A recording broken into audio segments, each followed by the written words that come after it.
Well, Dennis, like I've mentioned, I'm a second year applied chemistry student, and I'm truly passionate about medical marijuana and its future in our world for everybody who's got, either they already have some illness or to prevent illness.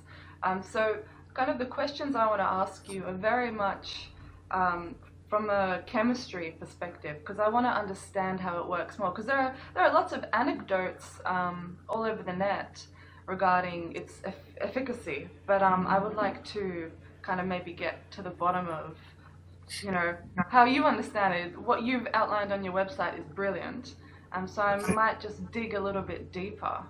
You cool with that?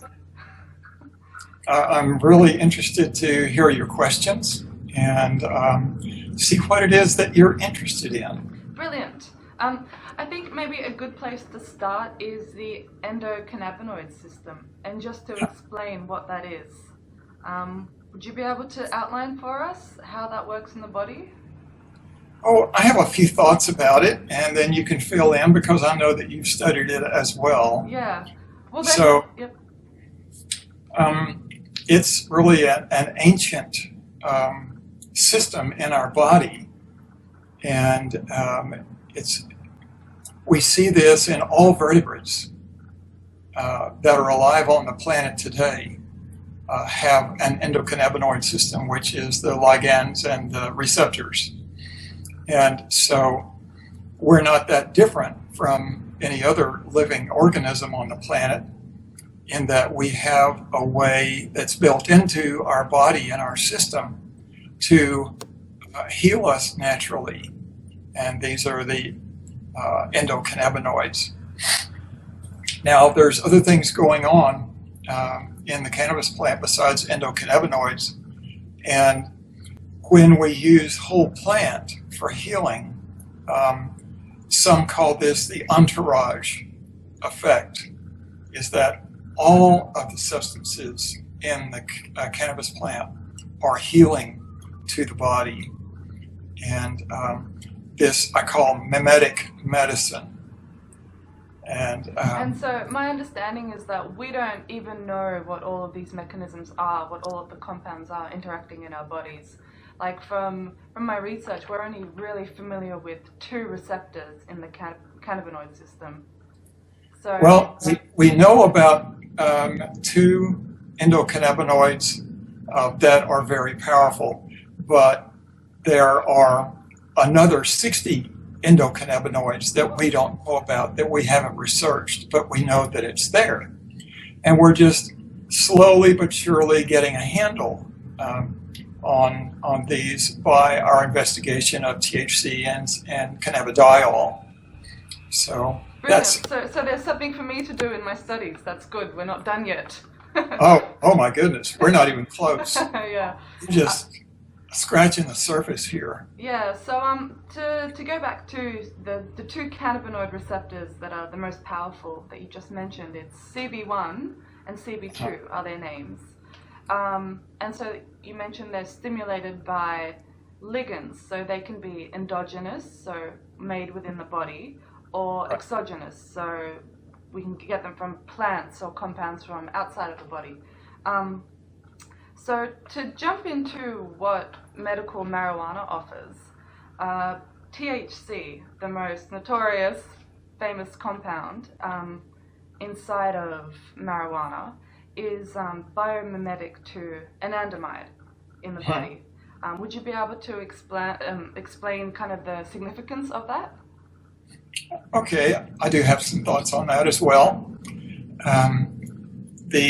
In the endocannabinoid system, we have these basically cannabinoids, 2-AG and anandamide, and they're very effective healers in the body.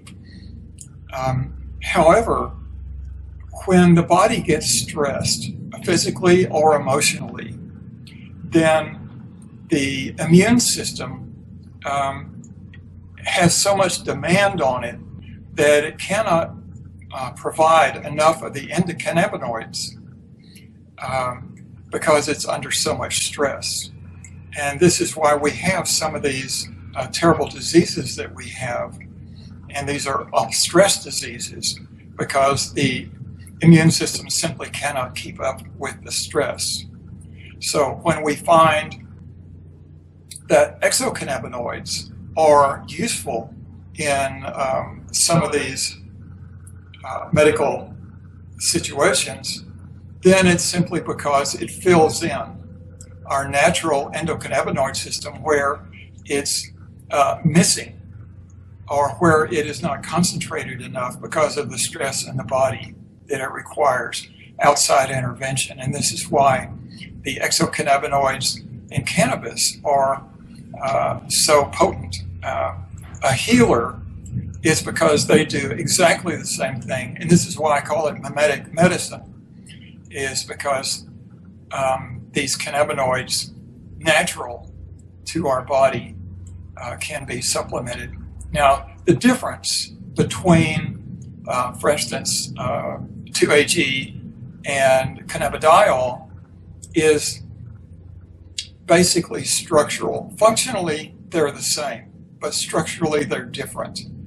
The endocannabinoids that we know about are basically very much like neurotransmitters, and what they're called signaling metabolites. So these signaling metabolites exchange information around the body that is important to the immune system and the endocannabinoid system. So this is how the immune system knows what's going on in the body, is these cannabinoids that are like neurotransmitters, because it's basically a communication system. The endocannabinoid system is basically a communication system. So when we have the endocannabinoids or the exocannabinoids, then the immune system is able to manage that simply because it knows about the dead and dying cells, it knows about the cancer cells, it knows where the need is. And so this is why it is so successful. Yeah, so all of the endogenous or exogenous ligands bind to these CB receptors, and both have identical mechanisms in healing, whether they're obtained from a plant or from a singular compound. So just wondering what the mechanism is. So I've read in your website that it's an increase in the synthesis of ceramide, and essentially what that does is target abnormal cells and kills the cells. Could you maybe expand a little on the mechanism? Okay. Well, we'll take THC, for example, because THC is the ligand for the CB1 receptor. Now, when the THC or the anandamide hits the receptor, then it stimulates the ceramide production inside the cell. Now, this happens both with the endocannabinoids and the exocannabinoids. The action is exactly the same. Now, this ceramide, it depends on how much of the ceramide is in the cell. Now, if the cell is abnormal and the immune system knows that it's abnormal, the DNA of the cancer cell needs to die, then there are two ways that the immune system understands that its cell is cancerous and needs to die. One is that when a cell becomes cancerous, it increases the number of CB1 receptors so that it's more available to the cannabinoids. Now, the other thing that happens in a tumor cell is that its metabolism is shifted from the natural energy source from the cell, from within the cell, ATP, adenosine triphosphate. So this is the normal way that all our body cells get energy, is from ATP, adenosine triphosphate. So what happens if that is not present, or if the cell goes cancerous, it changes its metabolic profile and starts to live on sugars rather than ATP. And so the immune system senses this and says, all right, well, this is abnormal. This is not the way that it's supposed to be, and we need to kill this cell and get rid of it. And so the ceramide, what it does basically is disrupt the mitochondrial membrane. I've seen photomicrographs of it, and it's like you can see the ceramide organ, and then there are long rips in the cell, in the external part of the cell. And so we see that it's no longer... Would that be the cell membrane? Yes. Yeah. The membrane gets ripped up. Yeah. Because the ceramide has shifted the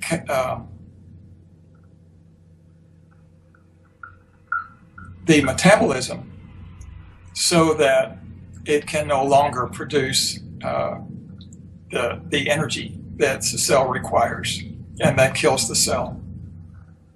So is the reason that the THC is able to destroy a tumor cell, is it because of the increased number of CB receptors on the tumor cells? So just overall, there are more receptors on a tumor cell rather than in a normal body cell? Yes, that's correct. And also the other part of that is that with more receptors, you're going to get more ceramide in the cell. And the more ceramide there is, the quicker it dies. Right. Okay. Brilliant. This is such a complex mechanism. I'm still trying to get my head around it. It is. And the wonderful thing about it is that it only happens in cancer cells, not normal cells.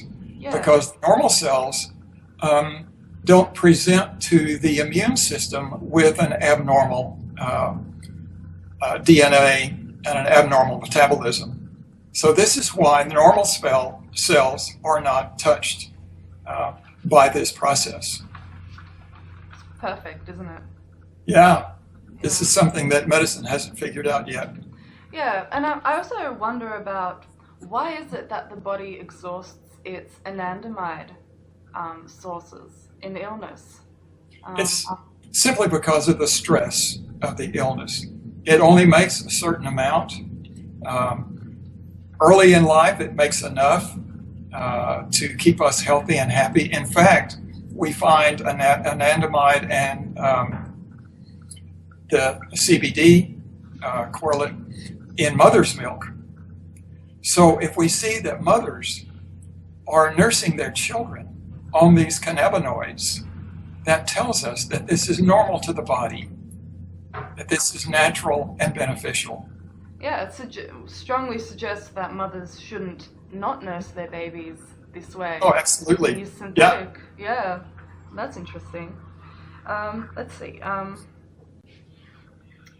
So I guess this is obvious, but I just would like to confirm that regardless of whether or not it's an endogenous body-made ligand or an exogenous, like THC, consumed ligand, the mechanisms produced by these ligands bonding to the CB receptors are identical, and they both produce an increase in ceramide, eventually killing the cell, without any adverse effects. They're identical. You wouldn't be able to distinguish between them.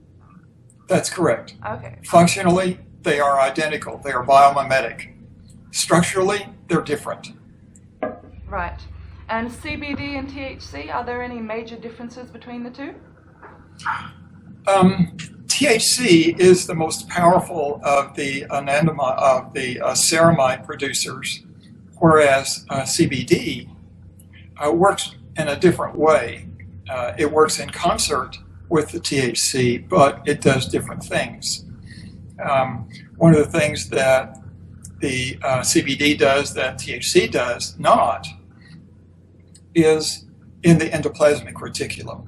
the CBD disturbs the calcium metabolism in the endoplasmic reticulum, which is the organ in the cell around the cell nucleus, where the DNA from the nucleus creates all the peptides and proteins that the cell needs to be healthy. So that's what that does. So what do you think would be the best way to cure, say, a cancer with THC and CBD? I've read on your website that you suggest a 1-to-1 ratio. Yes. So 50-50. 50-50. So why would that be? Why? How could you explain that to the layperson? Because these two cannabinoids work in concert with each other to kill the cancer cell. Right. And there is another factor here in that one of the things that some people don't like about the THC is the psychological effect. Well, the CBD knocks that out. If you take CBD and THC in equal amounts, you will not have that aspect that you're accustomed to for the THC. You will not have that. However, as the ratio gets higher and higher of THC, then you begin to feel the effect again. Would it be different for different people? How much THC and CBD, the ratios would vary for people in terms of the psychological effect? Well, in terms of people being different, everybody has a different tolerance for the cannabinoids. However, the relative percentage is the same. Like, if I have no psychological event because I'm taking both THC and CBD, everybody else will have that same experience because the ratio is the same. However, I may have to take more where other people may take less, or vice versa, of the total amount. So that's the difference. So why is it the ratio that gets rid of the mental effects? It's just some chemical reaction? I'm sure there's a formula for it. It's just some simple science. Science. I don't know the details about that. Yeah. All I know is my own experience. Okay. And if I have my experience with it, then I know that it's true regardless of how much information I have about it. Yeah, of course, I agree with that. I agree with listening to your body and determining things that way. So actually that's a good way to get into how you determine the right dosage amount when you started curing your cancer. In fact, if we could take a step back, would you mind just describing your journey with cancer? Okay. I was referred to a urologist because of prostate issues. It entered my mind that I had cancer, but the urologist told me that he wouldn't see me unless I had a biopsy.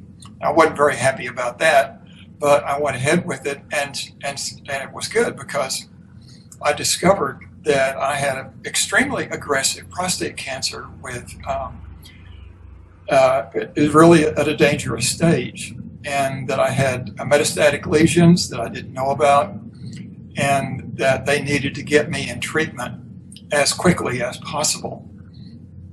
So I got an appointment with a radiologist who was going to start radiation on me.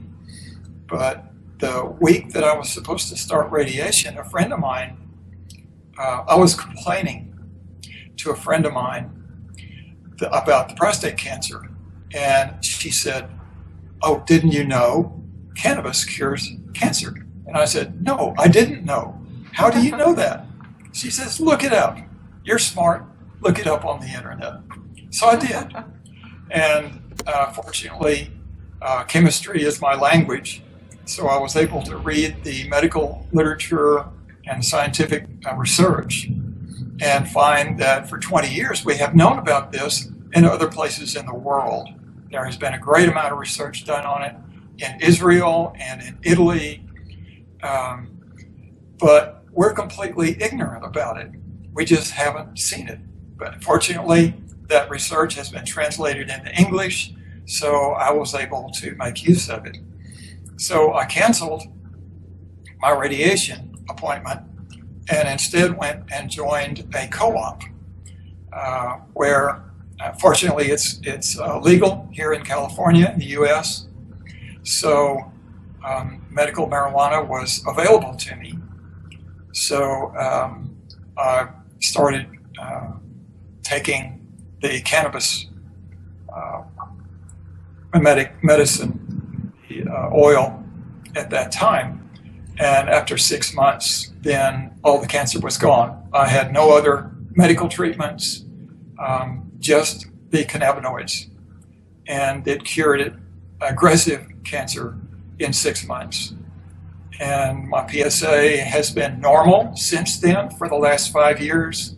So I feel like this regression is permanent. Oh, that's really amazing. Yeah. We're good. Okay. Brilliant.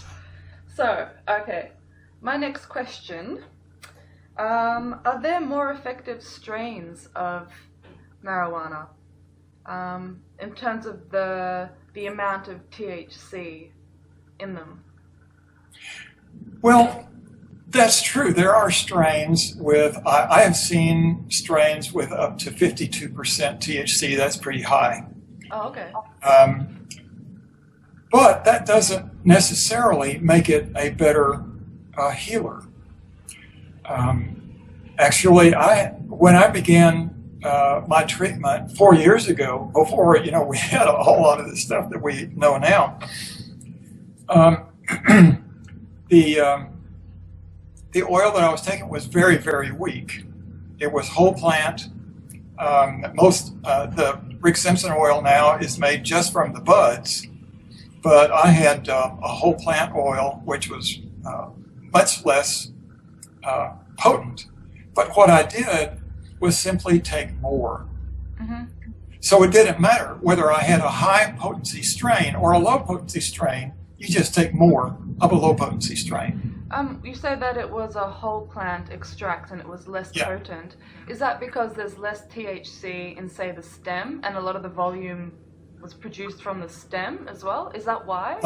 From the leaves. From the leaves. Peripheral leaves really they have enough to get you high, mm-hmm. but it's really not enough to extract a lot of the cannabinoids. You really need to work the buds to do that. And most good oil is made from buds only. So how can you know if you have some good oil? Is there a way to test for the decarboxylation of the oil? How can you know that you have a potent oil? I'm glad that you asked that question. The way to find out is you ask the person who made it. There's no other way to know. Oh, okay. So you have to know who makes your oil and make sure that you are satisfied with the way that it's being made. I mean, this is really important. I get contacted by people who have gotten oil that still had solvent in it and made them very ill. And this is because they're just, taking anything they can get. But you have to really be careful here. So if you're asking a cannabis oil producer how they do it, I guess the main step you have to confirm is there a heating step? Yes. And that's the most important thing, right? And I suppose then the filtration at the end to make sure you have pure stuff. Those two things, is that sufficient? If you're trying to treat cancer, it is essential. If not, maybe it may not matter. Right, okay. All right. Let's see.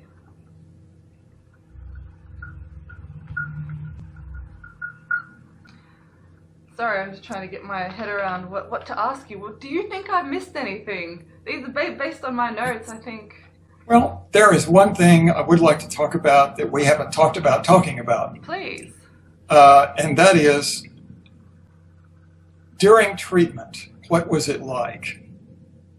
I know that most people who have cancer and have to have treatment require a crowd of people around them to take care of them in the hospital and in recovery and through radiation and chemotherapy and all the illness and everything that's inherent in a traditional treatment of cancer. Now, with cannabinoid treatment of cancer. I took a drop at night before bed and a drop in the morning. I was working 2 jobs. I never missed a minute of work. I didn't need anybody to help me with anything. I live alone, and there's nobody to take care of me. And I was able to go through the cancer cure. It was just basically trivial, curing cancer. Whereas it's a horrible process going through traditional medicine, curing cancer. Did you feel ill at all taking cannabis? Never. Never. I just felt, because, you know this, and probably everybody else who's tried it knows it, you get just a feeling of well-being. And so here was 6 months that I had just a feeling of well-being from the medicine. And it didn't interrupt my life in the least. I was able to work and play without any problems at all. And so that's the great thing about cannabis curing cancer, is that it's trivial to treat it. With just to go back about how long you need to take it for, because you say you keep taking it because of how you have prostate cancer in the family and your genetics, so you'd like to keep taking. Does anybody who has cured themselves of cancer, should they continue taking cannabis oil? I would recommend it if they have cancer in the family. If they don't have cancer in the family, then if you don't want to take it, there's really no good reason to do it except for just general good health. It just depends on your attitude about it, how you feel about cannabis. And different people have different opinions about it. I mean, there is a lot of stigma attached, no doubt. That's why there is. But, I don't have any difficulty continuing with a maintenance dose because I don't feel it. I don't walk around being high all the time. In fact, I never have that experience. Right. So even though I'm taking a high THC oil, I don't get high from it. Yeah, you just feel great, and now you're back to your healthy, natural just body. That feeling of well-being. And that's great. I like that. It's a brilliant success story. Yeah, thank you so much for sharing all of your knowledge with us today. Oh, you're sure welcome. This is great.